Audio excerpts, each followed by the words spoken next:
2025 সালের এইচএসসি ও সমমানের পরীক্ষা উপলক্ষে পরীক্ষা কেন্দ্রে আগত অভিভাবকদের জন্য খুলনার তেরখাদায় গৃহীত হয়েছে ব্যতিক্রমধর্মী এক মানবিক উদ্যোগ। বিস্তারিত দেখুন রাসেল আহমেদের প্রতিবেদনে। কেন্দ্রীয় বিএনপির তথ্য বিষয়ক সম্পাদক আজিজুল বারী হেলালের পক্ষে বৃহস্পতিবার তেরখাদা উপজেলা ছাত্রদল এবং সরকারি নর্থ খুলনা কলেজ ছাত্রদলের যৌথ উদ্যোগে পরীক্ষা কেন্দ্রের বাইরে স্থাপন করা হয়েছে অভিভাবকদের বিশ্রামাগার।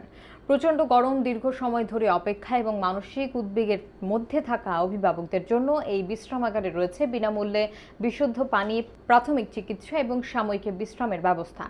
অনেক অভিভাবক জানান, এমন উদ্যোগ তাদের জন্য নতুন এবং অত্যন্ত সহায়ক। উদ্যোক্তারা জানান, জননেতা হেলাল ভাই শিক্ষার্থীদের পাশাপাশি অভিভাবকদের দিকেও বরাবরই মানবিক নজর দেন। তার অনুপ্রেরণায় এমন ব্যতিক্রমধর্মী উদ্যোগ বাস্তবায়ন সম্ভব হয়েছে। উপজেলা ছাত্রদলের আহ্বায়ক সাব্বির আহমেদ টগর বলেন, আমরা শুধু রাজনৈতিক কর্মী নয়, একজন দায়বদ্ধ নাগরিক হিসেবেও মানুষের পাশে থাকতে চাই।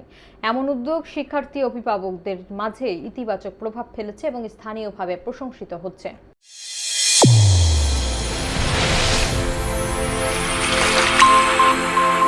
চ্যানেল A1 হৃদয়ের স্পন্দন।